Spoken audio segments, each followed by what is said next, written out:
Diga-se comigo, tudo tem seu tempo. Tudo tem seu tempo. Há um momento oportuno para tudo. Há um momento para tudo, para Que tudo. acontece debaixo do céu.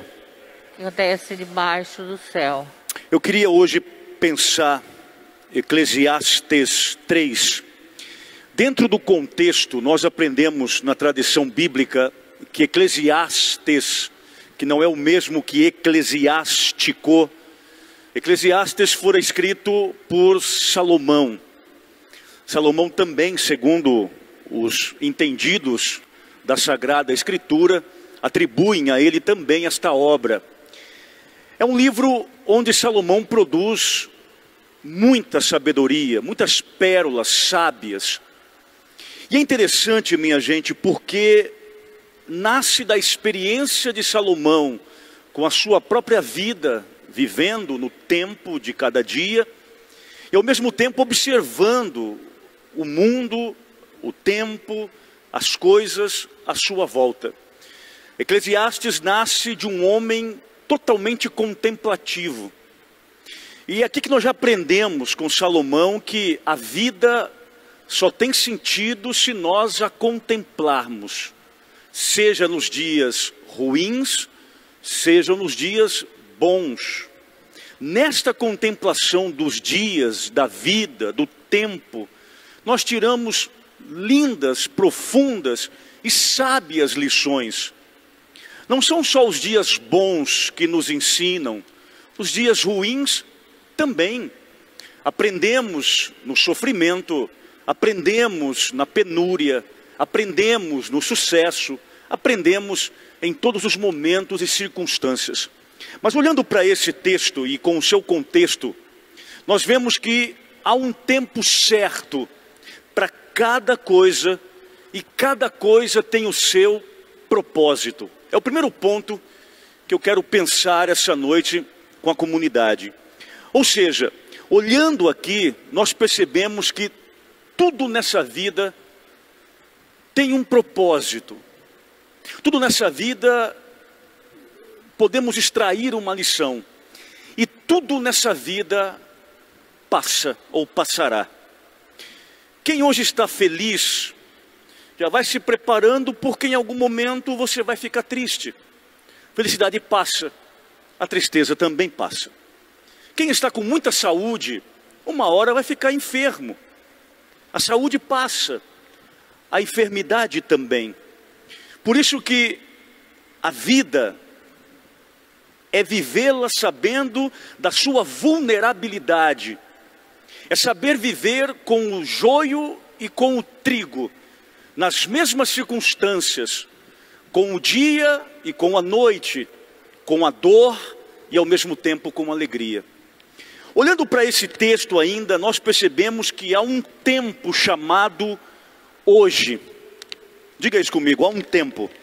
Há um tempo chamado hoje. chamado hoje. O texto diz, há um tempo para nascer, há um tempo para morrer, há um tempo de plantar, há um tempo de colher. Porém, o intervalo entre o nascer, o morrer, o plantar e o colher se chama hoje. Por que o homem pós-moderno, o homem pós-contemporâneo, portanto, esse nosso contexto antropológico, existencial, psíquico, tem formado seres humanos ou muito ansiosos ou demais depressivos? Por quê? Porque a ansiedade ela é fruto do futuro. Nós vivemos demais para o futuro. E aí criamos muitas expectativas, e muitas delas irreais e assombrosas. E aí nasce em nós essa ansiedade constante e patológica. Mas ao mesmo tempo, nós também temos um problema muito sério com o nosso passado. E esse passado vai gerando a depressus, do latim, uma espécie de vala, uma espécie de buraco, que é a depressão. Onde está a cura? A cura está no equilíbrio que é o hoje. E aí, Santo Agostinho, num certo momento da sua vida, ele vai dizer que por onde caminha o tempo, se não para o presente. Depois que eu tive contato com essa pequena obra, esse pequeno ensaio de Santo Agostinho, eu comecei a ver a vida de uma outra forma, de um outro prisma e de um outro ângulo. Santo Agostinho dizia: não existe 3 tempos, passado, presente, futuro. Agostinho dizia: existe um tempo. E é aqui que eu acho fantástico o pensamento de Santo Agostinho. Existe o presente do passado, o presente do presente e o presente do futuro. E aí a gente pode então ir pensando com o santo, com o teólogo, com o filósofo Santo Agostinho, e compreender que o presente do passado é a memória que todos nós temos. Memória atual do que vivemos ontem.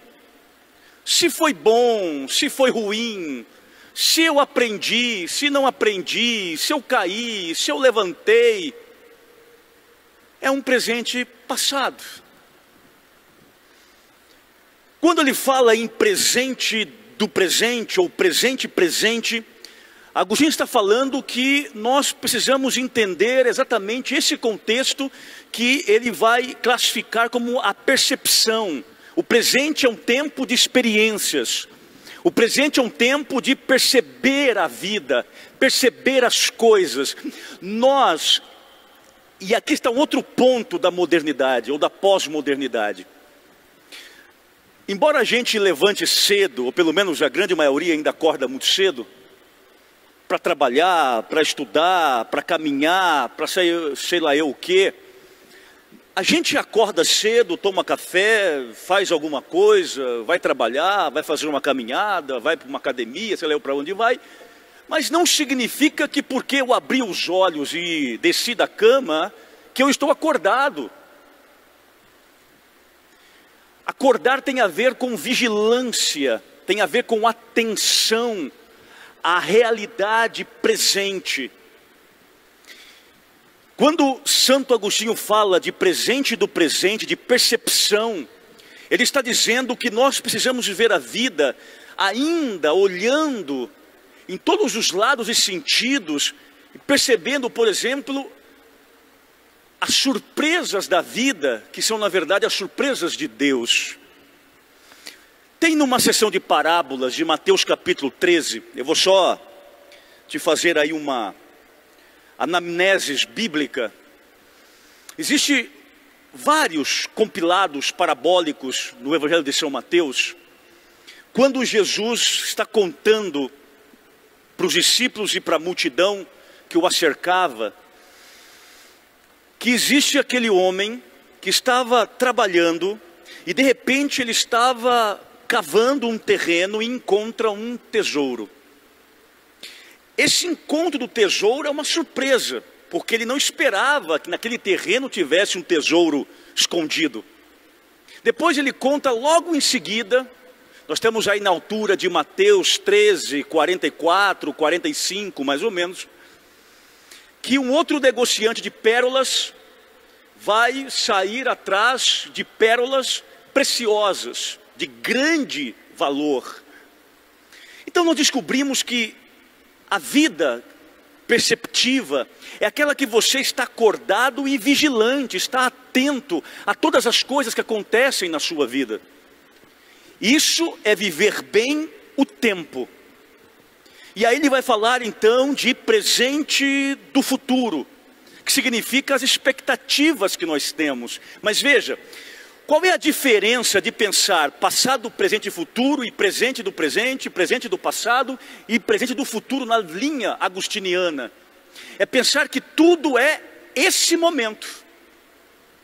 É o hoje que me faz ter memória, é o hoje que me faz ter expectativas futuristas, e é o hoje que me coloca na experiência da realidade, hoje.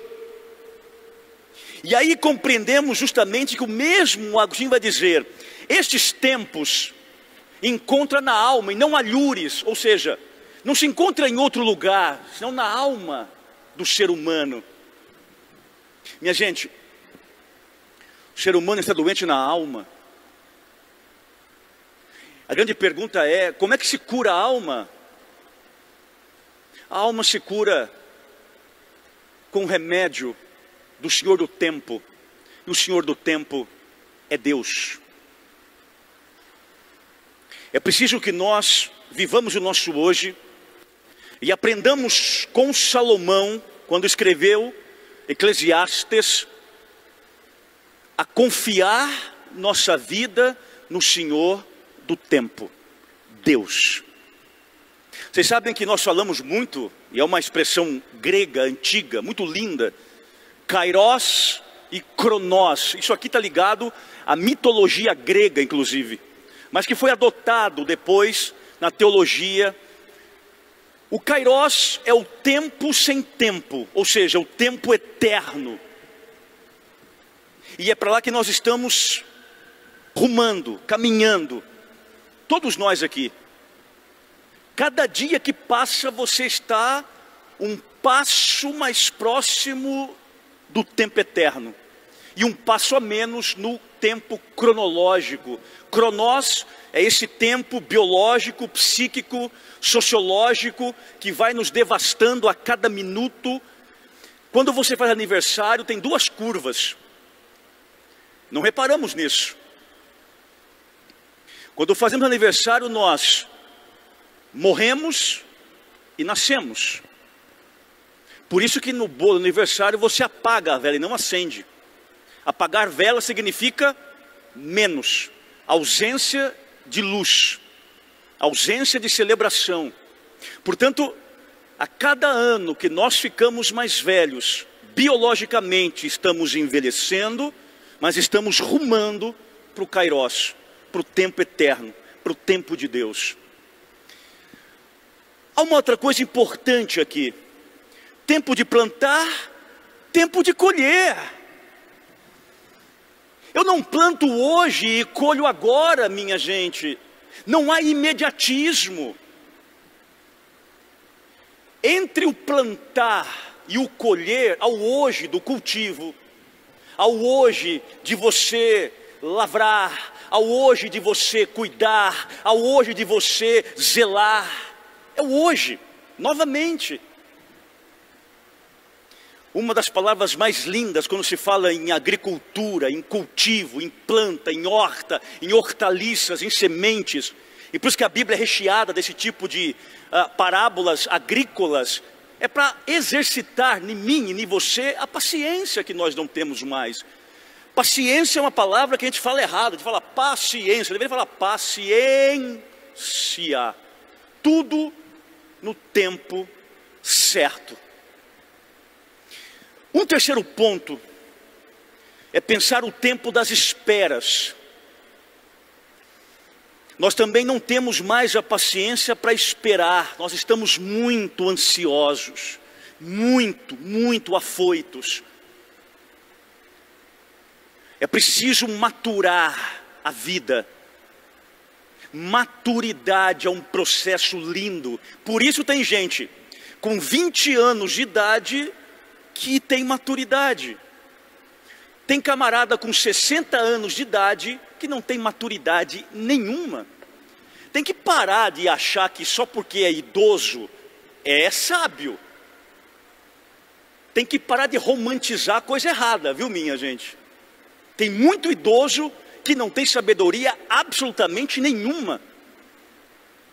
O processo é de maturação.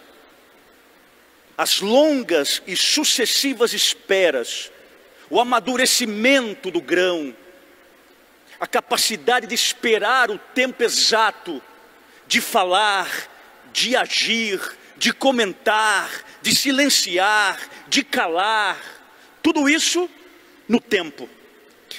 Mas aqui nesse texto de hoje, existe algo fantástico, porque observei a tarefa que Deus impôs aos homens, diz o autor, para que nela se ocupassem.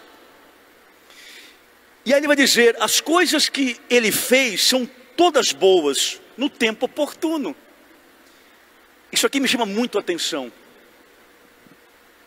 Já repararam que a gente pede, e isso aqui é um fato.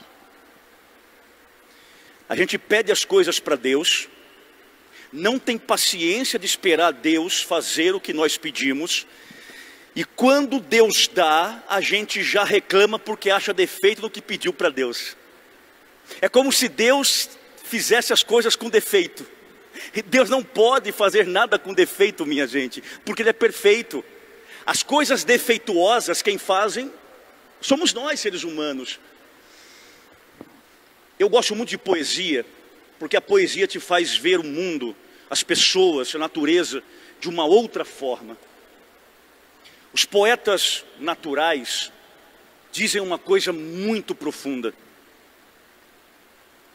Quando você está no campo, numa montanha, numa trilha, quando você está no meio da natureza, do mato, dos pássaros, dos rios, 50% da beleza está na montanha. Os outros 50% nos teus olhos. Por isso que tem gente que olha para a natureza e vê ali, que lindo, uma árvore, por exemplo, cheia de frutos e folhas. O outro olha e diz, como suja. 50% está nela em si e 50% no olhar do poeta.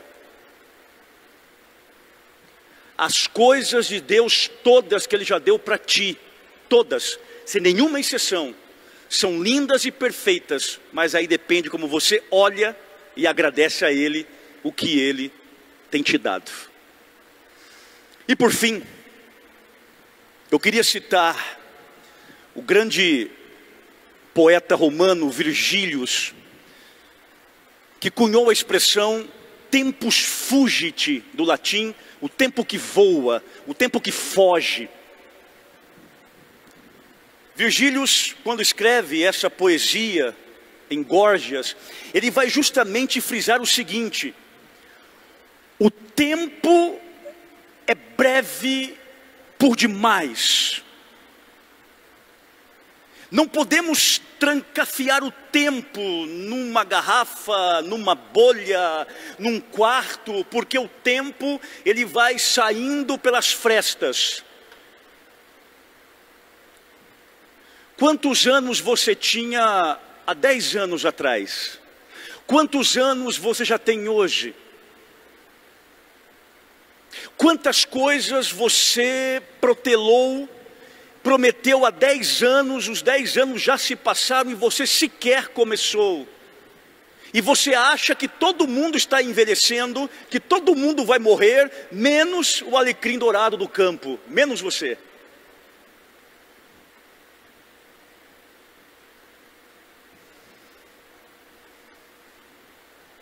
Quando a gente sabe que o tempo está fugindo, e aí eu volto para Virgílio, o poeta romano, quando eu descubro que o tempo está fugindo todos os dias, então eu começo a admirar a beleza do tempo de agora. Não deixa para amanhã para usar aquela roupa, porque aquela roupa só pode ser usada numa ocasião especial. Todos os dias, minha gente, é um dia de ocasião especial. Você nem sabe se vai amanhecer amanhã, que é sábado. Chegamos até aqui, nem sabemos se chegamos à meia-noite ainda hoje, porque o tempus fugit, o tempo voa. A conclusão desse Eclesiastes 3:1-11 é: Salomão vai dizer, dentro do ser humano existe um desejo, existe uma ânsia pelo eterno. E vou te falar um negócio, é por isso que a gente vai morrer, porque nós somos criados para algo eterno, e esse eterno não pode estar aqui nessa realidade sensível ou física, ela é suprassensível, ela é metafísica, ela vai além desse universo. Se nós não morremos numa tragédia, se nós não morremos de uma doença, se nós não morremos de Covid, se nós não morremos de um câncer, se nós não morremos atropelado, nós vamos morrer um dia, porque o nosso corpo, os nossos órgãos vão falir. Só vai poder reabrir depois que falir. A morte é uma falência que me coloca sob uma nova direção, a direção do eterno. Por isso que nós caminhamos para a morte, porque Santo Agostinho dizia: minha alma só vai descansar quando encontrarmos a Deus, o eterno. Existe uma fome dentro de nós, que as pessoas aqui na terra não podem matar, suprir esta fome, não pode. O que você come, o carro que você tem, o quanto você ganha, a sua faculdade, a sua pós-graduação, nada disso. Existe um desejo incutido dentro de nós, que só o eterno pode suprir. E esse eterno é o retorno para casa, definitiva. Por isso os teólogos, de forma muito simples, definem: viemos de Deus e para Deus teremos que voltar. Porque esse tempo que foge, essa temporalidade crônica ou ainda cronológica, não mata a minha sede do eterno, não mata a minha sede de Deus. Por isso que tem dias que a gente acorda e fala: meu, eu estou com saudade de alguma coisa, eu estou com desejo de alguma coisa, mas que não é de uma outra pessoa em si, não é de uma mulher, não é de um homem, não é de um carro novo, não é de uma casa nova, não é de uma outra faculdade, não é de uma nova leitura, não é de um novo celular, não é de uma viagem para o exterior, não. A gente acorda com desejo dentro da gente, que é o desejo de Deus. E a fome de Deus, só Deus pode matar. E é por isso que tem Eucaristia. Enquanto não chegar a vida eterna, Deus, através do pão, vai matando a nossa fome dele no banquete litúrgico. A ele uma salva de palmas.